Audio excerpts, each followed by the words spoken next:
খোদার কসম করে বলছি, পৃথিবীর সমস্ত ইতিহাস তন্ন তন্ন করে খোঁজেন, নবী করিম সাল্লাল্লাহু আলাইহি ওয়াসাল্লাম 23 বছরের এই জীবনে এই যে 100 লক্ষ সাহাবায়ে কেরামের মনকে সুন্দর করার, তাদের ভিতর থেকে অন্যায়ের সমস্ত বাসনা এটাকে দমন করে এবং নেক কাজ এবং ভালো কাজ, উত্তম কাজ করার যে রুচিবোধ, এটা তার ভিতরে প্রতীত করার যে প্রজেক্ট তিনি হাতে নিয়েছিলেন এবং তাদেরকে এমন ভাবে গড়ে তুলেছিলেন যে তাদের নমুনা পৃথিবীর আর কোন জাতি কোনোদিন পেশ করতে পারে নাই, পারবেও না। জোরে বলুন ঠিক না বেঠিক? হেরার আলো বাংলাদেশ, বিশুদ্ধ ধর্ম প্রচারে অপ্রতিরোধ্য।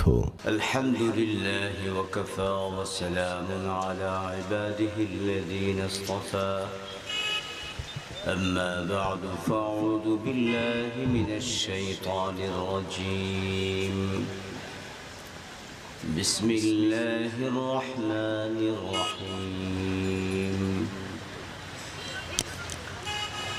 اهدنا الصراط المستقيم صراط الذين أنعمت عليهم غير المغضوب عليهم ولا الضالين.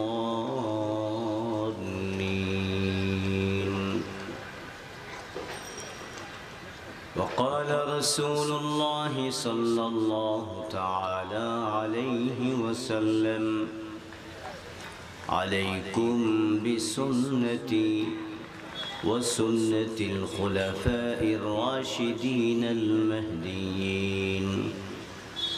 صدق الله مولانا العظيم وصدق رسوله النبي الكريم، ونحن على ذلك من الشاهدين والشاكرين، والحمد لله رب العالمين.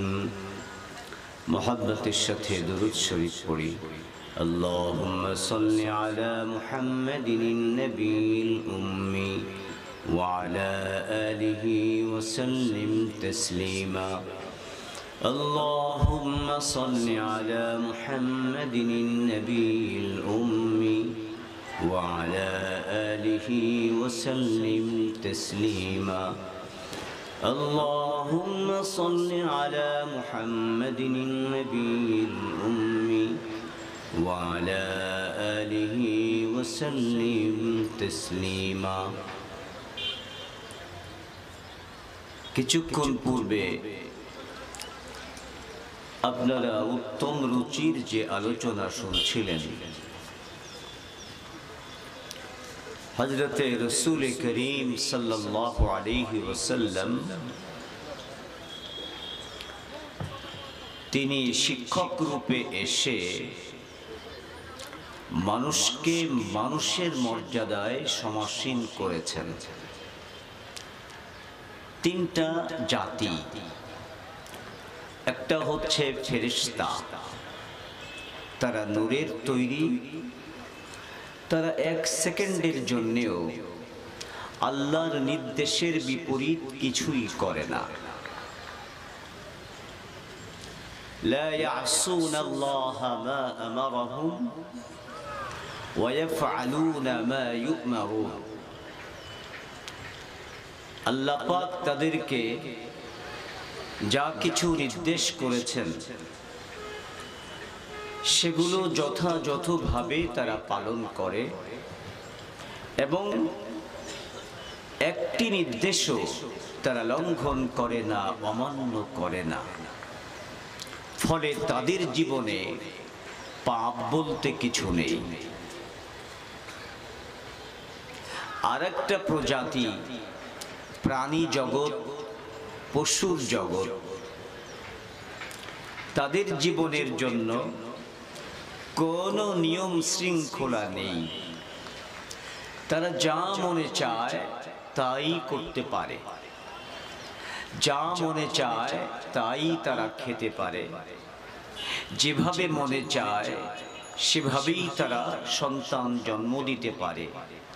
তাদের জন্য কোনো বিধি নিষেধ নেই। এই হলো আরেকটা জাতি। মাঝামাঝি পর্যায়ে আমরা মানব জাতি। যদি আমরা মানব জাতিকে দেখি তাহলে দেখব তারা কখনো কখনো ফেরেশতার মতো হয়ে যায়, আল্লাহর নির্দেশের বাইরে চলে না। আবার কখনো কখনো দেখব এই জাতিটা পশুকেও হার মানায়, এমন কিছু করে যা পশু করতে লজ্জা পায়। মানুষের ভিতরে এই দ্বিবিধ চরিত্র লক্ষ্য করা যায়। এর কারণ কি? কারণ হলো এই, ফেরেশতাদেরকে আল্লাহ পাক সিঙ্গেল যোগ্যতা দান করেছেন, আর পশুর ভিতরেও আল্লাহ পাক সিঙ্গেল যোগ্যতা দান করেছেন। আর মানুষকে আল্লাহ পাক যে যোগ্যতা দান করেছেন সেটা হলো ডাবল। ফেরেশতার যোগ্যতা কি? ফেরেশতা কোন পাপের আকর্ষণ বোধ করে না। তাদেরকে এমন ভাবেই সৃষ্টি করা হয়েছে, কোন পাপ কাজের আকর্ষণ তাদের ভিতরে নেই। এজন্য তারা ইচ্ছা করলেও পাপ করতে পারে না। পাপের আকর্ষণই নেই, কি পাপ করবে? আর অপরদিকে পশুর যে জাতি, তাদের ভেতরে আল্লাহ পাক যে সিঙ্গেল যোগ্যতা দান করেছেন সেটা হলো পাপ এবং অন্যায় যা মনে চায় তাই করার জন্য মনের মধ্যে যে আকর্ষণ থাকতে হয়, এই আকর্ষণ পুরোটাই পশু জাতির মধ্যে রয়েছে। তো ফেরেশতার ভিতরে পাপের কোনো আকর্ষণ নেই, আর পশু জাতির ভিতরে পুরোপুরি আছে।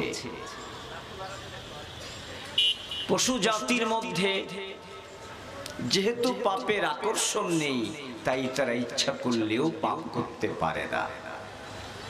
কিন্তু মানব জাতি, তাদের মধ্যে দ্বিবিধ চরিত্র, তার মধ্যে পাপের আকর্ষণও আছে, আবার পাপ থেকে বেঁচে থাকার যে বোধ শক্তি সেটাও আল্লাহ পাক মানুষকে দান করেছেন। ফলে পাপ থেকে বেঁচে থাকার বোধ শক্তি যাদের মধ্যে আছে, তাদের জীবনটা দেখা যায় ফেরেশতাদের মতো। তারা বর্তমানে পাপ পঙ্কিলতার যুগেও কোনো হারামের সাথে সম্পর্ক রাখে না। তারা ঘুষ খায় না, তারা সুদ খায় না, তারা অন্যায়ভাবে কোনো মানুষকে কষ্ট দেয় না, তারা এক পয়সাও হারামভাবে উপার্জন করে না, তারা কারো সম্পদ আত্মসাৎ করে না, তারা কাউকে গালি দেয় না, তারা কাউকে প্রহার করে না, তারা কাউকে কষ্ট দেয় না। এমন এক শ্রেণীর মানুষ বর্তমান পৃথিবীতেও আছে, যদিও পৃথিবীটা পাপ পঙ্কিলতায় ছেয়ে গেছে। এই পাপের রাজ্যেও কিছু মানুষ আছে যারা পাপের থেকে বহু দূরে। আল্লাহ পাক তাদেরকে সেই বোধ শক্তি দান করেছেন। এই বোধ শক্তি আমাদের প্রিয় নবী মুহাম্মদুর রাসূলুল্লাহ সাল্লাল্লাহু আলাইহি ওয়াসাল্লাম কোরআন শিক্ষার মাধ্যমে মানুষের ভিতরে সৃষ্টি করে গেছেন। মানুষের এই যে দ্বিবিধ যোগ্যতা, এই যোগ্যতার কথাই আল্লাহ পাক এই সূরার ভিতরে বলেছেন অনেকগুলো কসম করে। ওয়াশ-শামসি ওয়া-দুহাহা ওয়াল-কমারি ইযা তালাহা ওয়ান-নাহারি ইযা জাল্লাহা ওয়াল-লাইলি ইযা ইয়াগশাহা ওয়াস-সামাই ওয়া মা বানাহা والأرض وما طحاها ونفس وما سواها فألهمها فجورها وتقواها قد أفلح من زكاها وقد خاب من دساها আল্লাহ পাক 14টা কসম করেছেন। সূর্যের কসম করেছেন, সূর্যের আলোর কসম করেছেন, চাঁদের কসম করেছেন, এরপর দিবসের কসম করেছেন, রাতের কসম করেছেন। এইভাবে 14টা কসম করেছেন। এখানে একটা জিনিস লক্ষণীয়, দেখুন সূর্য কত বিশাল, আসমান কত বিশাল, সূর্যটা কতটুকু। বিজ্ঞানীরা বলে পৃথিবীর থেকে 13 লক্ষ গুণ বড়। এত বিশাল বড় সূর্য, অথচ এত বিশাল বড় সূর্যকে আকাশের গায়ে মনে হয় একটা আপেলের মতো ছোট্ট। তাহলে এই বিশাল আকাশ এটা কত বড়, এটা নিরূপণ করার কোনো যোগ্যতা পৃথিবীর কোনো বিজ্ঞানীর আছে? নাই, হবেও না কোনো কালে। ওরা তো এটাকে স্বীকারই করে না, তো এর আকার বলবে কি করে? ওরা তো এখনো মহাশূন্যটাই অতিক্রম করার কথা কল্পনা করতে পারছে না। কারণ যেই হিসাব ওরা পেশ করে তাতে এই মহাশূন্য অতিক্রম করতে হলে যে বয়স দরকার, এই বয়স তো পৃথিবীতে কেউ কোনোদিন পাবেও না, মহাশূন্য অতিক্রম করতেও পারবে না। কিন্তু আমাদের নবী, প্রিয় নবী মুহাম্মদুর রাসূলুল্লাহ সাল্লাল্লাহু আলাইহি ওয়াসাল্লাম আজ থেকে 1500 বছর আগে আকাশ থেকে পৃথিবীর দূরত্ব কতটুকু এটা বলে গেছেন। তিনি বলেছেন 500 বছরের রাস্তা। এখন নবীর এই হিসাব অনুযায়ীও যদি কেউ সেখানে যেতে চায়, যাওয়া সম্ভব না। কারণ যত দ্রুতগামী যানবাহন হতে পারে, সেই দ্রুতগামী বিদ্যুতের গতি, আলোর গতি সম্পন্ন যদি কোনো যানবাহন তৈরি হয়, আর তাতে যদি 500 বছর লাগে, 500 বছর বাঁচবে কে আর সেখানে যাবে কে? তাহলে মানুষের পক্ষে আল্লাহর যে সৃষ্ট জগৎ, এই সৃষ্ট জগতের সকল তাৎপর্য, সকল রহস্য উদ্ঘাটন করা কশ্চিন কালেও বলুন সম্ভব হবে? কশ্চিন কালেও সম্ভব হবে না। সুতরাং এই অসাধ্য সাধনের ভিতরে তোমাদের জীবনটাকে ধ্বংস করার কোনো প্রয়োজন নেই। যদি আল্লাহ পাক চান, তাহলে যখন বিজ্ঞানের কোনো কিছুই আবিষ্কৃত হয়নি, ওই সময়ও ওই মরু এলাকা আরবের সেখানকার একজন মানুষকে এই সব অতিক্রম করিয়ে, সপ্ত আকাশ অতিক্রম করিয়ে, জান্নাত অতিক্রম করিয়ে, তার উপরে আল্লাহ পাকের সিংহাসন আরশে আজিম ওই পর্যন্ত বিচরণ করাতে পারেন, সেটা মেরাজের ঘটনার মাধ্যমে আমার নবীর দ্বারা প্রমাণিত হয়েছে। যাই হোক, আমি আপনাদেরকে বলতে চাই এই কথাটা, যে যেখানে সূর্যের কসম, যেখানে আকাশের মতো এত বিশাল সৃষ্টির কসম, সেখানে মানুষ, তাও তার মন, নফস, এটা কতটুকু? তো সামান্য একটু। এত বিশাল সৃষ্টির পাশাপাশি এই মানব হৃদয়ের অথবা মানব মনের কসম করছেন আল্লাহ পাক কেন? কি মিল হলো? এত বিশাল সূর্যের পাশে এই ছোট্ট নফসের কসম কি শোভা পায়? এত বিশাল আকাশের পাশে এই ছোট্ট নফসের কসম কি শোভা পায়? এতগুলো কসমের পাশাপাশি আল্লাহ পাক এই ছোট্ট নফসের কসম করেছেন কেন? আল্লাহ পাক বুঝাতে চান, যদিও তোমার এই নফসটা সামান্য এবং ছোট্ট ক্ষুদ্র তোমার কাছে মনে হয়, কিন্তু এই নফস, এটার ভিতরে আমি যে যোগ্যতা দান করেছি, এই যোগ্যতাকে তুমি যদি কাজে লাগাও, এর ভিতরে আছে পশুর স্বভাব, এর ভিতরে আছে বিভিন্ন জীবজন্তুর স্বভাব, এই জীবজন্তুর স্বভাব এগুলো এগুলোকে দূর করে কোরআন শিক্ষার মাধ্যমে আর নবীর সুন্নতের আদর্শ এটাকে জীবনে ধারণ করার মাধ্যমে তুমি যদি তোমার এই নফসটাকে গড়ে তোলো, তাহলে এই নফস এমন শক্তিশালী হবে, এই নফস এত বিশাল হবে, এই আকাশের যে বিশালতা, এই সূর্যের বিশালতা, দিবসের বিশালতা, এই সারা পৃথিবীর সমগ্র সৃষ্টির বিশালতা, এই সব কিছুকে অতিক্রম করে তোমার এই ছোট্ট নফস সব কিছু ভেদ করে আকাশ ছাড়িয়ে, সপ্ত আকাশ ছাড়িয়ে, সিদরাতুল মুনতাহা ছাড়িয়ে জান্নাতের অধিকারী হয়ে যাবে। সুতরাং যদিও দেখতে মনে হয় মানুষের এই মন খুব ছোট, সামান্য একটু নফস, কিন্তু এটা ছোট না।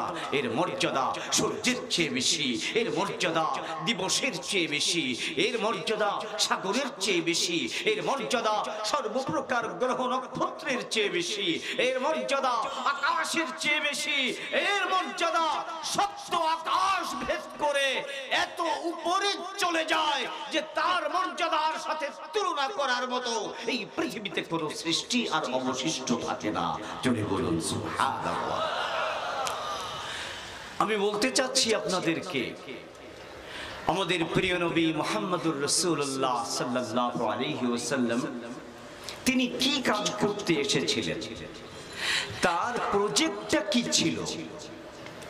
বর্তমানে এই বিজ্ঞানের যুগের সব মানুষগুলো যদি এই একটা প্রশ্নের সমাধান পেয়ে যেত, এই যা সামনেই আমাদের ভার্সিটি, এখানে আছে কলেজ, ঢাকাতে আছে কত ভার্সিটি, কত কলেজ, কিন্তু এই যে এই সূরার ভিতরে যে প্রজেক্টের কথা বলা হয়েছে, এই একটা প্রজেক্ট যদি বুঝতো আজকে আমাদের শিক্ষা কমিশন, এই একটা সাবজেক্ট যদি বুঝতো আমাদের বিশ্ববিদ্যালয়ের মঞ্জুরি কমিশন, এই একটা বিষয় যদি বুঝতো আমাদের পাঠ্যপুস্তক বোর্ড, যদি বুঝতো শিক্ষা মন্ত্রণালয়, যদি বুঝতেন শিক্ষামন্ত্রী, শিক্ষা সচিব, শিক্ষার সাথে জড়িত সকল কর্মকর্তা এবং ব্যক্তিবর্গ এই একটা বিষয় যদি বুঝতেন, কি যে নবী করিম সাল্লাল্লাহু আলাইহি ওয়াসাল্লামের প্রজেক্টটা কি ছিল, তিনি কি কাজ করবার জন্য এসেছেন, এই একটা বিষয় যদি বুঝতো আর ওটাকে আমাদের পাঠ্য হিসেবে গ্রহণ করত, তাহলে আমি হলফ করে বলতে পারি আমাদের প্রধানমন্ত্রী কিছুদিন আগে আক্ষেপ করে বলেছেন উন্নয়নের জন্য কোটি কোটি কোটি টাকা বরাদ্দ করলাম, কিন্তু যদি দুর্নীতি না হতো তাহলে দেশের চেহারা পাল্টে যেত। গত কিছুদিন আগে এই বক্তব্য তিনি প্রদান করেছেন। এখন প্রশ্ন, এই দুর্নীতি কারা করল? দুর্নীতি কি এই সমাজের অশিক্ষিত চাষা ভূষা কৃষক শ্রমিক তারা করেছে, না বড় বড় উচ্চ পদে অধিষ্ঠিত উচ্চ শিক্ষিত ব্যক্তিবর্গরাই করেছে?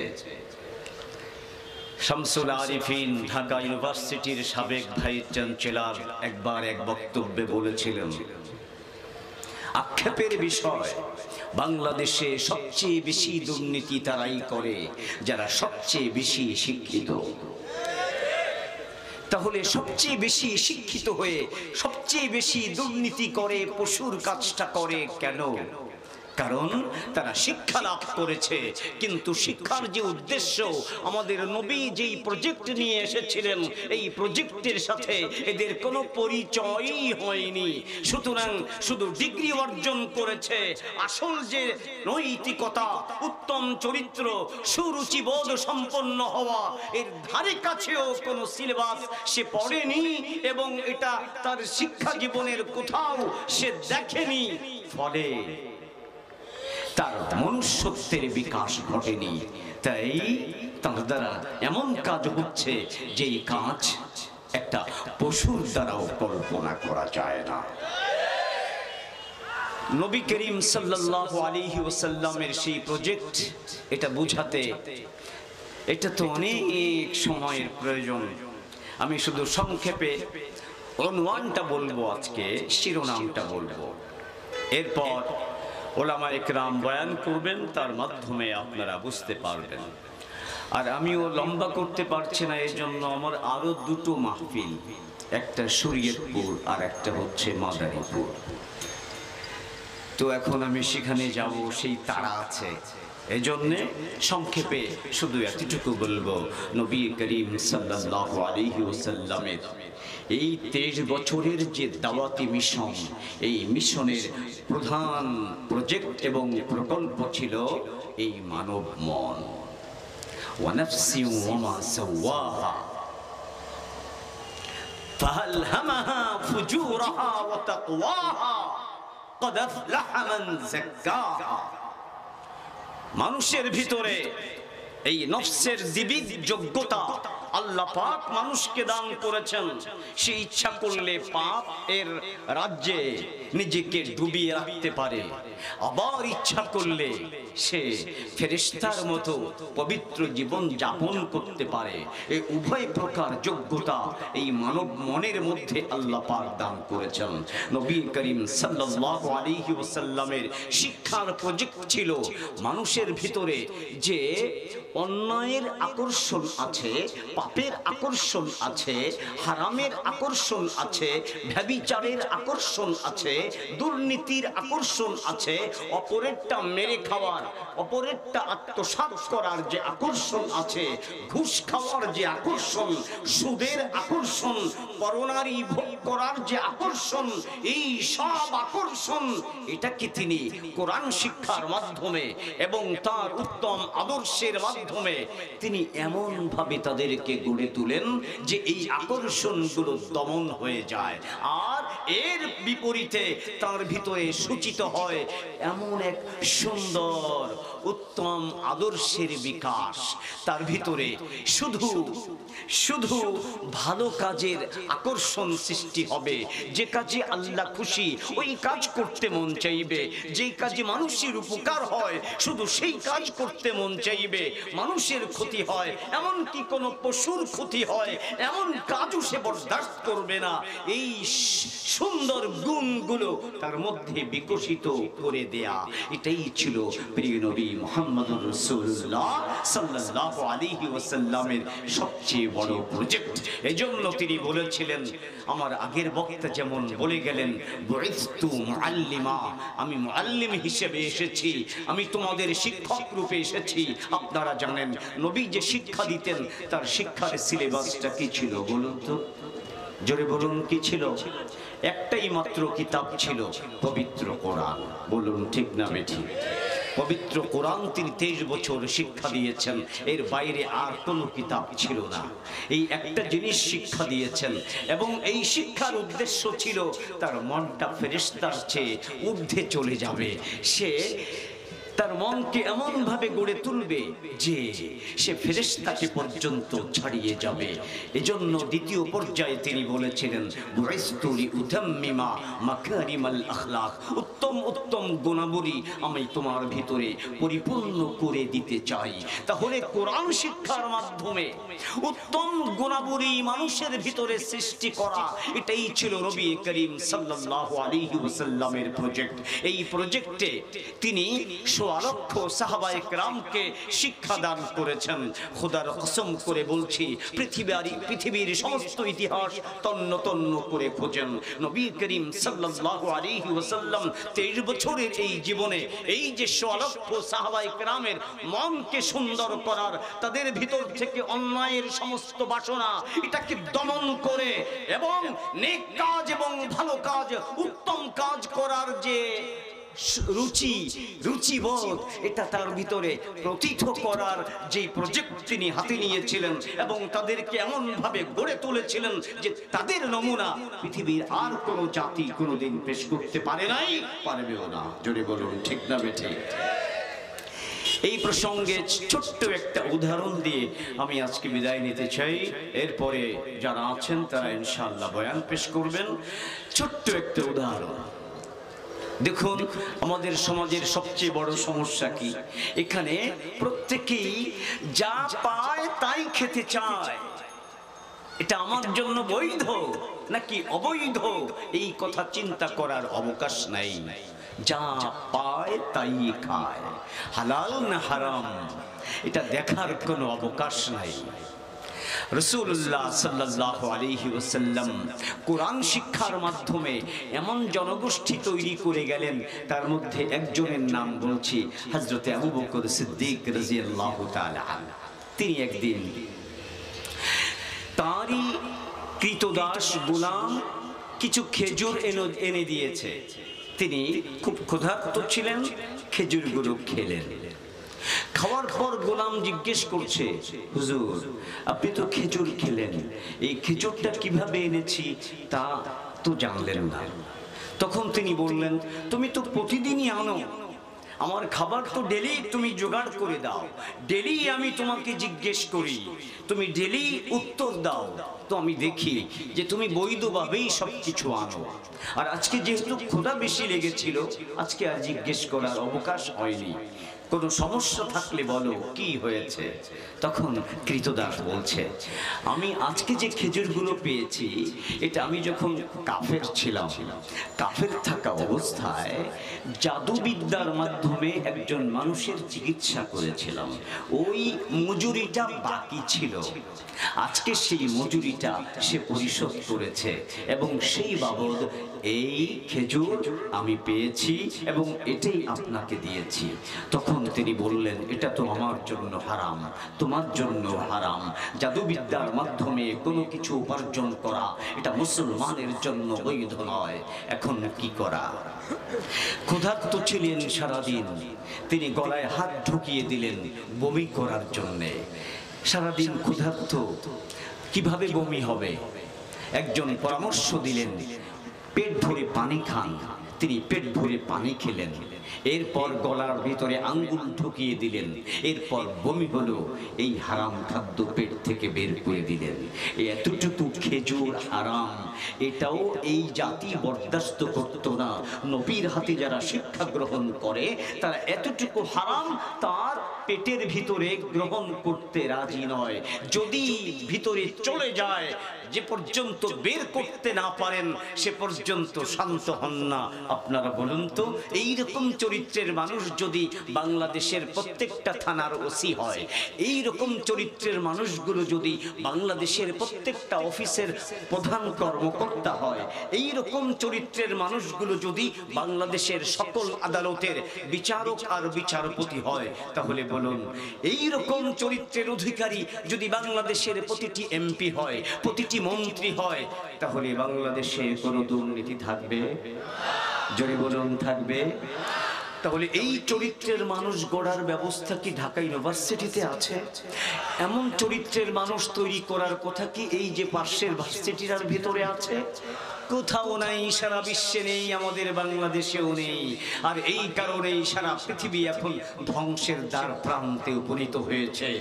ধ্বংসমুখ এই পৃথিবীকে যদি আবার রক্ষা করতে হয়, তাহলে আজ থেকে ১৫০০ বছর আগে যেই কোরআন শিক্ষার মাধ্যমে আবু বকরের মতো মানুষ তৈরি হয়েছিল, সেই শিক্ষাকে আবার জাতীয় শিক্ষা হিসেবে সর্বত্র বাধ্যতামূলক করতে হবে। ঠিক না বেঠিক? একটা উদাহরণ দিলাম, এবার আসুন ২ নম্বর উদাহরণ। পশুর অভ্যাস হলো যাকে পায় তার সাথেই যৌন চাহিদা পূর্ণ করে, ওদের মধ্যে কোনো বিবাহ শাদী নেই। এটা হলো পশুর চরিত্র। আগেরটাও ছিল পশুর চরিত্র, ওরা যা পায় তাই খায়। কিন্তু মানুষ যে হবে, নবীর প্রজেক্ট এর সদস্য যে হবে, কোরআন শিক্ষা যে গ্রহণ করবে, সে পশুর মতো হতে পারে না। সে যা পায় তাই খাবে না, সে যেটা বৈধ ওটাই খাবে, অবৈধ কশিনকালেও খাবে না। দ্বিতীয় উদাহরণ, পশুর দ্বিতীয় চরিত্র, যাকে পায় তাকেই ভোগ করে। ইসলাম এটাকে স্বীকৃতি দেয় না। ইসলাম বলে তুমি শুধু বৈধভাবেই তোমার যৌন চাহিদা পূর্ণ করতে পারো। এক্ষেত্রে ছোট্ট একটা উদাহরণ, হযরতে আব্দুল্লাহ ইবনে হুযাফা রাদিয়াল্লাহু তাআলা আনহু নবীর হাতে গড়া একজন ছাত্র। রোমান সম্রাটের বিরুদ্ধে যুদ্ধ হচ্ছে হযরত ওমর রাদিয়াল্লাহু তাআলা আনহুর যুগে। তিনি অনেক সাহাবা সহ রোমান সাম্রাজ্যের বিরুদ্ধে যুদ্ধ লিপ্ত ছিলেন। সেখান থেকে কিছু সাহাবী গ্রেফতার হলেন। গ্রেফতার হলে রোমান সম্রাট তাদেরকে কাছে ডাকলো এবং তাদের লিডার আব্দুল্লাহ ইবনে হুযাফা তাকে কাছে এনে জিজ্ঞেস করলো, আমি তোমাকে একটা প্রস্তাব দিই, তুমি যুবক মানুষ, তুমি তোমার ধর্মটা ত্যাগ করো, আমার ধর্ম গ্রহণ করো, খ্রিস্টান হয়ে যাও, তাহলে আমার এই সাম্রাজ্যের অর্ধেক তোমাকে দিয়ে দেব। তিনি বললেন, আমার ঈমানের দাম আপনার রাজত্বের চেয়ে অনেক বেশি, সুতরাং এত কম মূল্যে করতে পারি না। আল্লাহু আকবার। 2 নম্বর প্রস্তাব, আমি আমার সুন্দরী কন্যাকে তোমার কাছে বিয়ে দেব, তুমি তোমার ইসলাম ত্যাগ করো, খ্রিস্টান ধর্ম গ্রহণ করো। তিনি বললেন, এটা তো আরো কম দামি, এর বিনিময়ে আমি আমার ঈমান ত্যাগ করতে পারি না। দ্বিতীয় পর্যায়ে সম্রাট বললেন, এর চরিত্রটা নষ্ট করতে হবে, তাহলেই ও সবকিছু শুনবে। এজন্য গোপন চক্রান্ত করে তাকে এক রুমে রাত্রে থাকতে দিল, আর সুন্দরী একটা মেয়েকে সাজিয়ে গুছিয়ে তার কাছে পাঠিয়ে দিল, বলল যেভাবেই হোক তার চরিত্র নষ্ট করতে হবে। সুন্দরী মেয়ে তার বাড়িতে, তার ঘরে ঢুকলো। রাত, কেউ নেই, কেউ দেখছে না, সেও যুবক, কিন্তু যখন তিনি বুঝলেন যে কোনো একটা মেয়ে আমার ঘরে ঢুকেছে, সঙ্গে সঙ্গে তিনি চোখ নিচের দিকে নিয়ে গেলেন, আল্লাহর হুকুম পালন করলেন। কোরআনে এসেছে, কুল লিল মুমিনিনা ইয়াগুদ্দু মিন আবসারিহিম ওয়া ইয়াহফাযু ফুরুজাহুম, মুমিনদেরকে বলো তারা যেন তাদের চোখকে নিম্নগামী রাখে এবং তারা যেন তাদের চরিত্রের হেফাজত করে। এই আয়াতের উপর তিনি আমল করলেন পুরাপুরি। ওই মেয়ের দিকে তিনি একবারও তাকালেন না। মেয়েটা অনেকক্ষণ চেষ্টা করলো, অপেক্ষা করলো, দেখি কোনোভাবে তার চরিত্র নষ্ট করা যায় কিনা, কিন্তু যুবক পাথরের মতো বসে আছে, তার দিকে একবারও তাকাচ্ছে না। অগত্যা মেয়েটা বেরিয়ে গেল।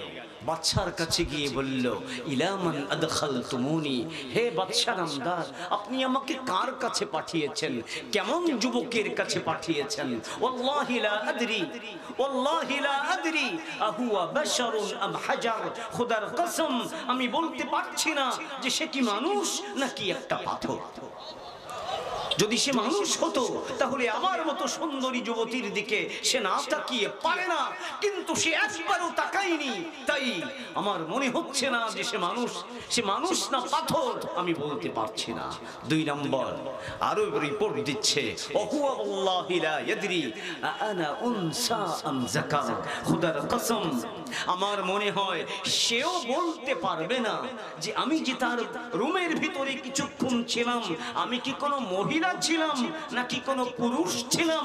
আমার মনে হয় এই পার্থক্যটাও সে বোঝে নাই, এইভাবে সে নিজেকে রক্ষা করেছে। জোরে বলুন সুবহানাল্লাহ। ভাইরা আমার, বলুন তো, বাংলাদেশে যে কোটি কোটি যুবক আছে, তারা যদি আব্দুল্লাহ ইবনে হুযাফার মতো যোগ্যতা সম্পন্ন হতো, চরিত্রবান হতো, তাহলে বাংলাদেশের কোন মেয়ের ইজ্জত নষ্ট হতো? কোন মেয়ের ইজ্জত নষ্ট হতো? তাহলে এইরকম যুবক তৈরি হয় কিসে? কোরআন শিক্ষার মাধ্যমে। এটাই ছিল নবীর প্রজেক্ট। আজকে আমরা নবীর প্রজেক্টটা বুঝলাম না, আজকে অবকাঠামোগত উন্নয়নকেই আমরা উন্নয়ন মনে করি। ভালো করে বুঝতে হবে যুব সমাজ, শুনে নাও, ইউরোপ আমেরিকার উন্নয়ন আর বাংলাদেশের উন্নয়ন এটা কোনোদিন এক হতে পারে না। ওরা একটা বিল্ডিং করলেই ওদের উন্নতি হয়ে যায়, রোড করলেই ওদের উন্নতি হয়ে যায়, প্লেন আবিষ্কার করলে ওদের উন্নতি হয়ে যায়, জাহাজ আবিষ্কার করলে ওদের উন্নতি হয়ে যায়, স্যাটেলাইট পাঠালে ওদের উন্নতি হয়ে যায়। হযরত মুহাম্মদুর রাসূলুল্লাহ সাল্লাল্লাহু আলাইহি ওয়াসাল্লাম এই উন্নতির দিগদর্শন নিয়ে আসেননি, বরং তিনি এসেছেন যেই মানুষের ভিতরে পশুর স্বভাব আছে, এই পশুর স্বভাব সংশোধন করে মানব জাতিকে ফেরেশতার স্বভাবে গড়ে তোলার জন্য তিনি এসেছিলেন। এই দেশের মানুষ, এই দেশের যুবক, এই দেশের অফিসার, এই দেশের মন্ত্রী, এই দেশের এমপি, তারা সকলেই যখন পশুর সমস্ত স্বভাবকে পরিত্যাগ করে ফেরেশতার স্বভাবে পরিণত হবে, সেই দিন এই দেশের সঠিক উন্নয়ন হবে। ঠিক না ঠিক? আর এই উন্নয়ন মাদ্রাসা শিক্ষা ছাড়া সম্ভব নয়। এই মাদ্রাসাকে ধ্বংস করার চক্রান্ত করেছিল ব্রিটিশ। এই ভারত উপমহাদেশের শুধু বাংলা অঞ্চলে ব্রিটিশ আমলে ৮০,০০০ মাদ্রাসা ছিল। এই ৮০,০০০ মাদ্রাসাকে ওরা ধ্বংস করেছে। এই দেশের লক্ষ লক্ষ আলেমকে ফাঁসি দিয়েছে। ৩ লক্ষ কোরআনের কপি একত্রিত করে তার ভিতরে তারা আগুন দিয়ে জ্বালিয়ে দিয়েছে। উদ্দেশ্য ছিল এই ভারতবর্ষ থেকে কোরআনকে চিরতরে বিদায় করা। তোমরা কোরআন বিদায় করতে চেয়েছিলে, কোরআন আছে, কোরআন থাকবে, কোরআনের লক্ষ লক্ষ আলেম হাফেজ তৈরি হচ্ছে এবং হবে। তোমরা থাকতে পারোনি, তোমরা যেই ৭ সমুদ্র ১৩ নদী উপার থেকে এসেছিলে, সেখানে আবার তোমাদেরকে ফিরে যেতে হয়েছে। যদি বলুন ঠিক না বেঠে? আসুন, এখনো সেই চক্রান্ত চলছে। আমেরিকার তৎকালীন প্রধান সেনাপতি, তার নাম হলো মাইক মুলেন, তিনি স্ট্যামফোর্ড ইউনিভার্সিটি অব ক্যালিফোর্নিয়া সেখানকার ছাত্র শিক্ষকদের উদ্দেশ্যে একটা বক্তব্য দিয়েছিলেন। শোনো, আমাদের আমেরিকার নতুন নিরাপত্তার পলিসি হচ্ছে সারা পৃথিবীতে যেখানে যেখানে কোরআন শিক্ষা দেয়া হয় ওই সকল প্রতিষ্ঠানকে ধ্বংস করতে হবে। কারণ যারা কোরআন শেখে আর কোরআন শেখায় এবং তাদেরকে যারা মানে, তারাই হলো আমাদের শত্রু। জোরে বলুন নাউজুবিল্লাহি মিন যালিক। ভাইরা আমার, তাহলে ওরা আগেও কোরআনকে ধ্বংস করতে চেয়েছে, এখনো কোরআনকে ধ্বংস করতে চায়। আমরা আমাদের স্কুল কলেজ ইউনিভার্সিটিকে কোরআন মুক্ত করে কোরআন শিক্ষার থেকে দূরে রেখে আমরা কি ওদের সেই কর্মসূচি বাস্তবায়ন করতে সহযোগিতা করব? নাকি ওদের উত্তম প্রতিবাদ করার জন্য আমাদের শিক্ষার প্রতিটি স্তরে কোরআন শিক্ষাকে বাধ্যতামূলক করতে হবে? ঠিক না ঠিক?